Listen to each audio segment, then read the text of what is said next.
Guys, today we are going to start a new series on our channel that is of political science that you can see here. We will start and we will prepare some of the important topics that are important in terms of UPSC, JKPCS और any other competitive exams. Okay तो जितने भी important topics हैं या जितनी भी important चीज़ें हैं जो हमें पॉलिटिकल साइंस में कवर करनी है हम वो सारी कवर करेंगे. ठीक है. So without wasting any time let's just start this. Let's just start with our little bit. मैं थोड़ा सा आपको कॉन्स्टिट्यूशन असेंबली के बारे में बताऊंगी. That is I have written here only कि कॉन्स्टिट्यूशन असेंबली क्या है और कॉन्स्टिट्यूशन असेंबली का idea that I have already written कि आइडिया किसने दिया है. This all are my hand written notes. तो अगर आपको यहाँ से थोड़ा सा ईजिली समझ आता है तो that will be very help, मतलब एक अच्छी चीज़ होगी मेरे लिए भी. ओके तो let just start this. Okay तो हम लोग बात कर रहे हैं कॉन्स्टिट्यूशन असेंबली की. हम उसका बैकग्राउंड देखेंगे. ठीक है. तो कॉन्स्टिट्यूशन असेंबली का जो कॉन्स्टिट्यूंट असेंबली है उसका आइडिया कौन देता है? That is M.N.. Roy. M.N.. Roy 1934 में जो एक मेंबर हैं इंडियन नेशनल कांग्रेस को एक आइडिया प्रपोज करते हैं कि हमारी एक खुद की कॉन्स्टिट्यूंट असेंबली होनी चाहिए, जो कि इंडियन नेशनल कांग्रेस एक टाइम के बाद अडॉप्ट भी करती है और उस पर काम करना भी शुरू करती है. ठीक है. अब इसके और इंडियन नेशनल कांग्रेस जब ये चीज़ ब्रिटिशर्स के सामने रखती है तो इसका क्या ब्रिटिशर्स का क्या रिस्पॉन्स रहता है इसके through? That is August offer. ठीक है.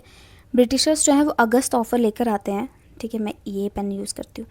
अगस्त ऑफर लेकर आते हैं और अगस्त ऑफर में उसमें एक वॉइस रहे हैं जैसे कि वॉइस लिंग लित को जो है वो एक मतलब वो क्या कहते हैं, वो परमिशन दे देते हैं कि yes you can setup constitution assembly या एक ऐसी बॉडी आप सेटअप कर सकते हो जिससे आप अपना कॉन्स्टिट्यूशन फ्रेम कर सको.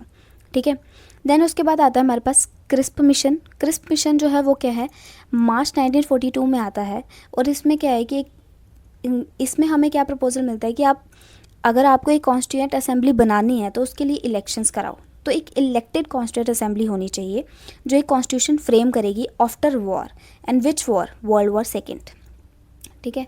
सेकेंड वर्ल्ड वॉर जो है वो उस टाइम पे चल रहा था. तो वर्ल्ड वॉर सेकेंड ख़त्म होने के बाद आप अपनी एक इलेक्टेड कॉन्स्टिट्यूएंट असेंबली बना सकते हैं. ठीक है. But this was rejected by Congress. क्यों? क्योंकि वहाँ पे डिवाइड एंड रूल क्लॉजेस थे. ठीक है.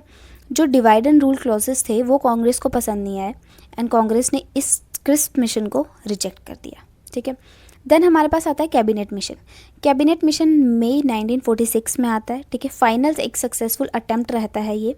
और इसमें क्या होता है, इसमें हमारे पास कुछ प्रपोजल्स आते हैं जो कांग्रेस या मुस्लिम लीग उस टाइम पर एक्सेप्ट करती है. बट एक टाइम के बाद ये इसे एक्सेप्ट नहीं करते हैं क्योंकि कैबिनेट मिशन में कुछ ऐसे प्रपोजल रहते हैं जो मैंने ऑलरेडी आगे लिख रखे हैं. मैं आपको उनके बारे में बताऊंगी. ठीक है.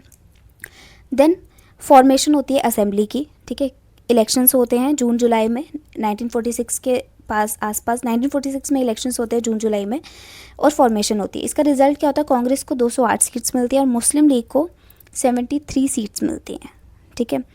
तो लेटर मुस्लिम लीग जो है इसको बाइकआउट कर देती है कॉन्स्टिट्यूंट असेंबली को. क्यों? क्योंकि मुस्लिम लीग अपना डायरेक्ट एक्शन प्लान चलाने लगती है. मतलब पाकिस्तान की डिमांड करना शुरू कर देती है और वो सब चीज़ें शुरू होना मतलब चलना शुरू हो जाती हैं. ठीक है.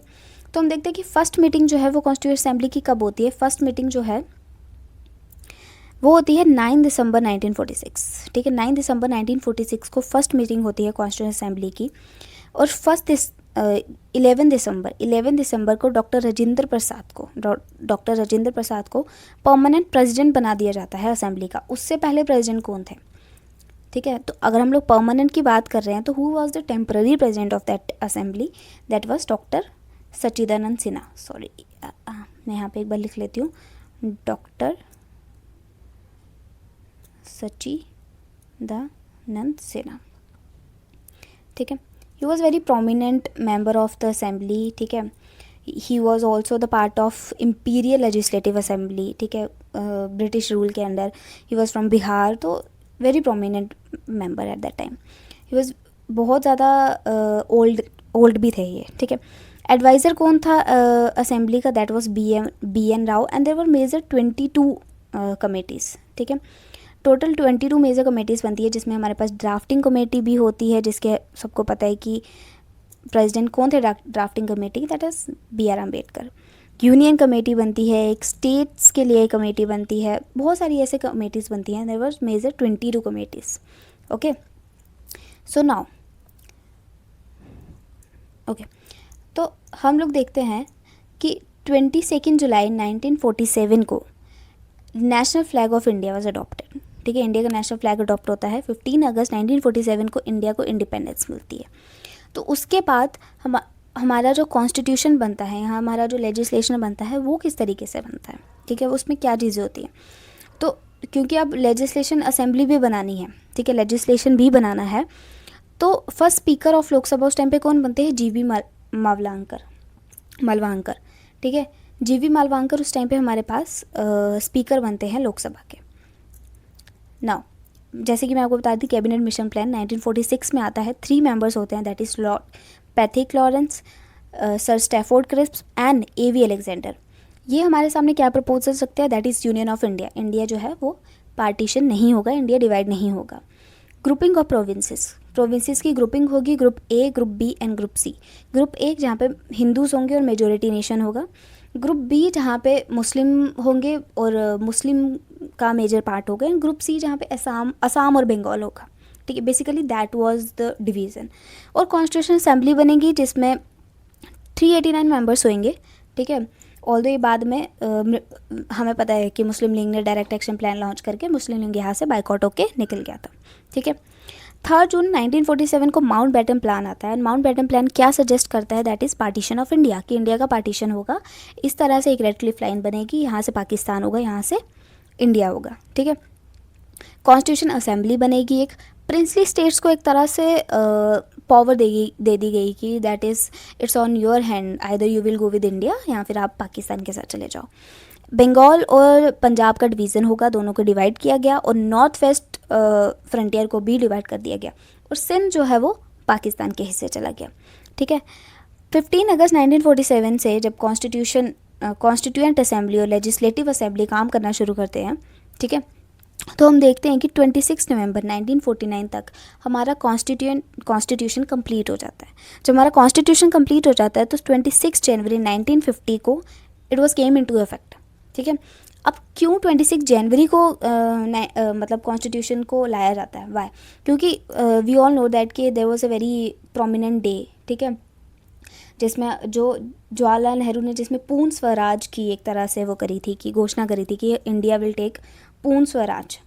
ठीक है, तो उसके बारे में उसको डिनोट करते हुए जो है इंडिया ने अपना जो रिपब्लिक डे है वो 26 जनवरी 1950 से हमेशा से हर साल जो है एवरी ईयर वो सेलिब्रेट करना शुरू करा. ठीक है, तो इसलिए हम देखते हैं कि 26 जनवरी से ही हमारा कॉन्स्टिट्यूशन जो है वो काम करना शुरू कर देता है, या पूरा कॉन्स्टिट्यूशन. ठीक है, क्यों पूरा, क्यों मैं कह रही हूँ, क्योंकि उससे पहले बहुत सारे ऐसे आर्टिकल से थे जो 26 नवंबर से ही काम करना शुरू कर गए थे. ठीक है, अब 26 नवंबर को हम कॉन्स्टिट्यूशनल डे भी बनाते हैं. ठीक है, पूरा कॉन्स्टिट्यूशन बनाने का टेन्योर कितना था? That was 2 years 11 month 18 days. ठीक है, कॉन्स्टिट्यूशन लिखा किसने है? Prem Behari Narain Raizada. He was the man जिन्होंने कॉन्स्टिट्यूशन लिखा है. आर्टिस्ट कौन है? राम मनोहर सिन्हा. राम मनोहर सिन्हा ने कॉन्स्टिट्यूशन में जो भी आर्टिस्टिक चीज़ें रखी हैं वो सब राम मनोहर सिन्हा के द्वारा करी हुई हैं. हिंदी वर्जन में वसंत कृष्ण वेदिया. ठीक है, और सिंबल क्या है इसका? एलिफेंट है. कॉन्स्टिट्यूशन का सिंबल है एलिफेंट. तो जिस टाइम पे हमारा कॉन्स्टिट्यूशन बनता है तो उस टाइम पे हमारे पास 395 आर्टिकल्स होते हैं, 22 पार्ट्स होते हैं, 8 शेड्यूल होते हैं और एक प्रीएम्बल बनता है. ठीक है, आफ्टर 1950 तक आते आते हम देखते हैं कि हमारे पास 470 प्लस आर्टिकल हो जाते हैं, हमारे पास 25 पार्ट्स हो जाते हैं, 12 शेड्यूल हो जाते हैं और प्रीएम्बल एक ही रहता है. ठीक है, नाउ 24 जनवरी 1950 लास्ट मीटिंग होती है कॉन्स्टिट्यूशन असेंबली की. कॉन्स्टिट्यूएंट असेंबली की जब लास्ट मीटिंग होती है तो उसमें सॉन्ग और नेशनल एंथम दोनों को अडॉप्ट किया जाता है. ठीक है, so what was the date जब कॉन्स्टिट्यूएंट असेंबली ने सॉन्ग और नेशनल एंथम को अडॉप्ट किया? That was 24 January 1950. ठीक है, तो सॉन्ग क्या है? वंदे मातरम, जो बंकिम चंद्र चट्टोपाध्याय ने लिखा है, और जन गण मन सबको पता है रविंद्रनाथ टैगोर ने लिखा है. ठीक है, प्रेसिडेंट ऑफ इंडिया हमारे पास बन के आते हैं डॉक्टर राजेंद्र प्रसाद. ठीक है, कुछ आर्टिकल्स हैं जो जैसे मैं आपको बता रही थी 26 जनवरी 1949 से ही लागू हो जाते हैं, ठीक है। वो कुछ टोटल 16 आर्टिकल्स थे, जैसे कि 5, 6, 7, 8, 9, आर्टिकल 60, 324, 336, 367, 79, 380, 391, 392 एंड सो ऑन, ठीक है, 394, ये सब ऐसे आर्टिकल्स हैं जो मतलब लागू हो गए थे उस पीरियड पे, ठीक है। और कुछ ऐसे आर्टिकल्स थे जो 26 जनवरी से ही काम करना शुरू करे। These were mainly citizenship and election based articles, ठीक है। Now we will discuss preamble, ठीक है। What is preamble? Preamble we all know that objective resolution के ऊपर बेस्ड है, ठीक है। और जवाहरलाल नेहरू ने ऑब्जेक्टिव रिजोल्यूशन जो है उनके वो रखा हुआ था, ऑब्जेक्टिव रिजोल्यूशन दिए थे, और उन्होंने एक प्रॉपर एक कह सकते हैं कि प्रीफेस दिया था कि हमें चाहिए क्या, क्योंकि जब कॉन्स्टिट्यूशन बनने लगा था तो एवरीबडी वाज लाइक कि हाँ ठीक है, अब हम शुरुआत कैसे करेंगे, किस तरीके से इसको शुरू करें, ठीक है। तो उस पर जवाहरलाल नेहरू ने सबसे पहले हमारे सामने क्या रखे थे, objective resolution, and when that was on 13 दिसंबर 1946, ठीक है। यहाँ पे हम लोग लिख देते हैं 13 दिसंबर 1946, जब पहली बार जो है जवाहरलाल नेहरू ने हमारे सामने ऑब्जेक्टिव रेजोल्यूशंस रखे थे, ठीक है। और इनको अडॉप्ट कब किया जाता है, 22 जनवरी 1947 को इसको अडॉप्ट कर दिया जाता है। अब इस तरह मतलब लेटर हम लोग इसी ऑब्जेक्टिव रेजोल्यूशन को अपना प्रीएम्बल बना देते हैं, ठीक है। अब इसमें पॉइंट्स क्या हैं, मतलब व्हाट इज़ प्रीएम्बल? अगर हम प्रीएम्बल की बात करें तो प्रीएम्बल जो है वो हमें बताता क्या है, ठीक है। प्रीएम्बल शो करता है कि इंडिया एक इंडिपेंडेंट सोवरेन रिपब्लिक है, ठीक है, जो and India shall be a union of states, autonomous states, and जो भी स्टेट्स हैं वो उनके पास भी एक पावर है, रेजिड्यूरी पावर उनके पास है, ठीक है। Social, economic and political justice, equality के बारे में बताता है, ठीक है। और मिनॉरिटी और बैकवर्ड क्लासेस, उनके राइट्स को सेफगार्ड करना, उनको राइट्स प्रोवाइड करना, ट्राइबल एरियाज़ को सेव करना, उस सब के बारे में एक तरह से हमारे सामने प्रीफेस रखता है हमारे कॉन्स्टिट्यूशन का। That is what preamble is for India, ठीक है। नाउ अगर हम देखें तो प्रीएम्बल किससे लिया गया था, यूएसए से, क्योंकि सेम प्रीफेस हमें यूएसए में देखने को मिलता है। रिटन फॉर्मेट हमने ऑस्ट्रेलिया से लिया। अब कुछ ऐसे प्रोमिनेंट फिगर्स हैं जो प्रीएम्बल को अलग अलग तरीके से डिनोट करते हैं, जैसे कि हमारे पास हैं पंडित ठाकुर दास जो है वो प्रीएम्बल को सोल ऑफ द कॉन्स्टिट्यूशन कहते हैं, ठीक है। एन ए पालकीवाला इसको identity card of the constitution, and के एम मुंशी जो है वो पॉलिटिकल हॉरोस्कोप कहते हैं प्रीएम्बल को, ठीक है। Now there is a sequence of words preamble में जो एक तरह से इंडिया का नेचर भी है। It also shows the nature of India, how India works, how India governs, ठीक है। जैसे कि sovereign, socialist, secular, democratic and republic, ठीक है। Then justice, liberty, equality and fraternity, ये एक सीक्वेंस है, ठीक है।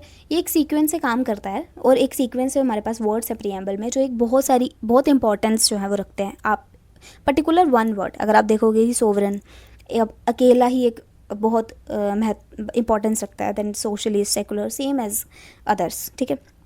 देन हमारे पास आता है आर्टिकल 368। आर्टिकल 368 जो है वो हमें क्या बताता है, अमेंडमेंट ऑफ कॉन्स्टिट्यूशन, कि हम अपने कॉन्स्टिट्यूशन को अमेंड कर सकते हैं, ठीक है।